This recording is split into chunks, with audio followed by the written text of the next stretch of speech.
Salam sehat Bapak Ibu Sobat Muda yang berbahagia. Pada kesempatan kali ini saya ingin mengupas topik tentang amarah.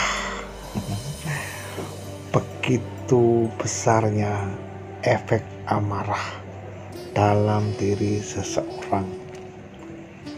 Bapak Ibu Sobat Muda, amarah adalah suatu ledakan sifat yang tidak bisa menahan emosi, ya.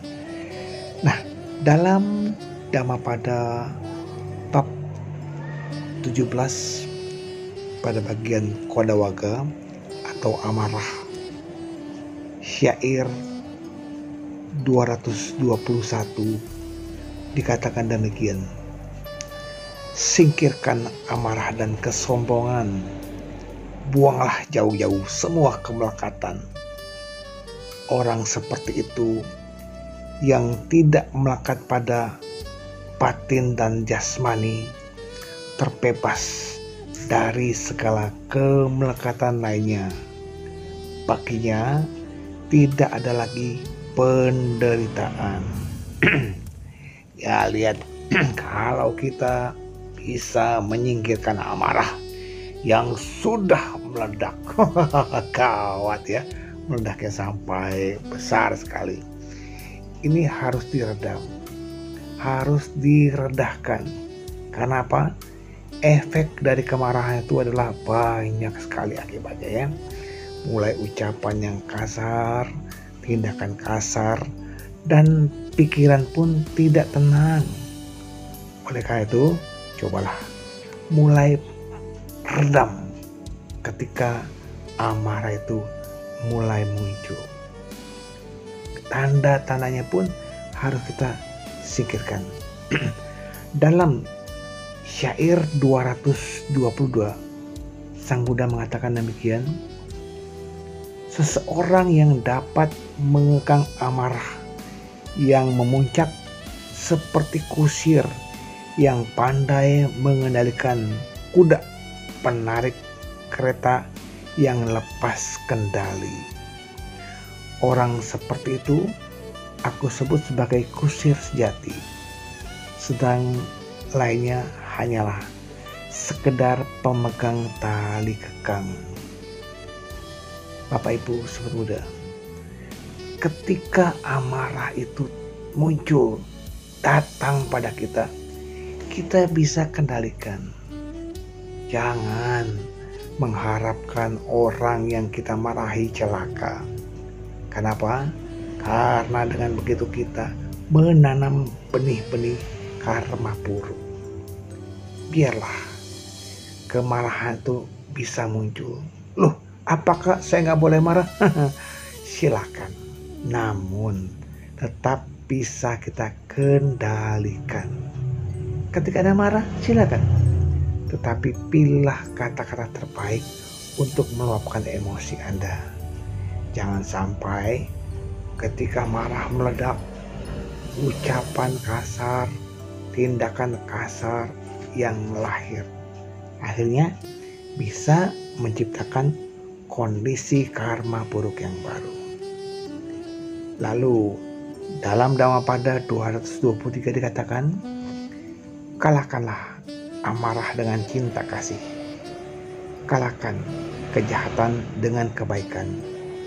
Kalahkan kekikiran dengan kemurahan hati. Kalahkan kebohongan dengan kejujuran.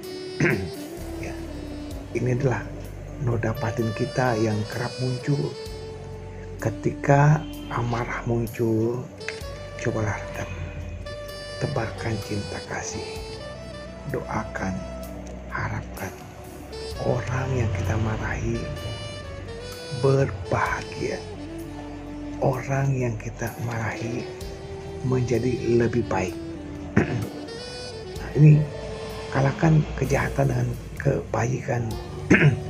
Kalau kita adalah orang yang kikir, cobalah pelan-pelan kita lawan dengan kemurahan hati. Ayo, kikiskan. Wah, saya kikir. Lawan dengan kemurahan hati. Mulailah berlatih perdana membantu orang-orang yang membutuhkan.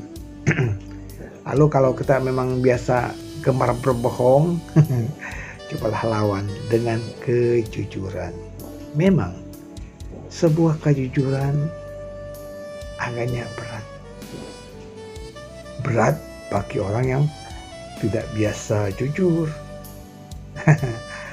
Ini ya, kadang-kadang orang yang biasa bohong, meskipun berkata jujur, orang gak percaya akan kejujurannya. Oleh karena itu, mulailah dari sekarang untuk berbicara jujur. Meskipun pahit, ya itulah. Kenapa? Sebuah kejujuran mahal nilainya. Kemudian, dalam Dhammapada syair 224 dikatakan demikian. Berkata yang jujur dan selalu sabar, selalu memberi kepada mereka yang meminta walaupun sedikit. Ketiga hal tersebut akan membawa Anda terlahir di alam surga.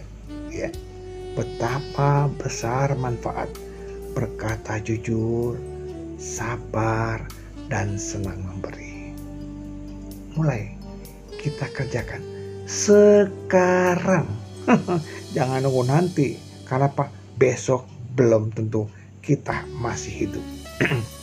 Kemudian dalam syair Dhammapada 225 dikatakan demikian.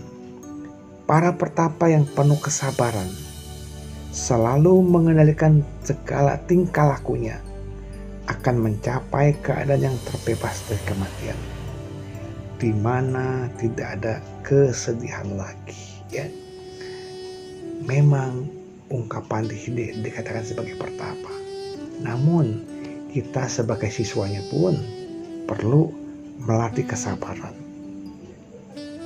Untuk apa? Untuk mencapai kemajuan batin.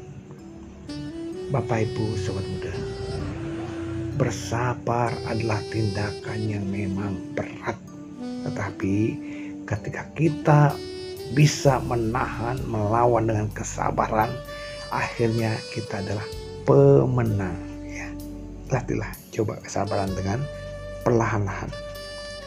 Kemudian dalam Dhammapada syair 226, Sang Buddha mengatakan, mereka yang selalu sadar dan waspada, yang melatih diri siang dan malam, yang tekun berusaha mencapai nibbana, maka noda dan kekotoran batinnya akan lenyap. Dalam Dhammapada syair 227 dikatakan demikian. Oh Atula, sejak dahulu kala, tidak hanya terjadi sekarang, mereka mencela orang yang duduk berdiam diri, mereka mencela orang yang sedikit bicara, mereka juga mencela orang yang banyak bicara. Tak ada orang yang tidak dicela di dunia ini. Jadi ketika ada orang marah pada kita sadari, atau orang mencela kita, kita sadari, oh ternyata tidak ada orang yang terbebas dari celaan. Ya kita udah rajin masih dicela, kita duduk santai dicela, bahkan kita diam pun pasti masih dicela ya. Oleh karena itu sadari, inilah kondisi dunia. Semoga dengan kondisi-kondisi ini, dengan pengalaman-pengalaman hidup yang kita alami, akhirnya kita bisa melatih kesabaran. Memang berat, tetapi asal mau pasti bisa. Kemarahan akhirnya bisa kita redam dengan kesabaran, kesadaran, dan kewaspadaan. Semoga kita jadi orang yang terlatih dalam mengendalikan amarah. Semoga semua makhluk hidup berbahagia. Salam sehat selalu. Namo Buddhaya.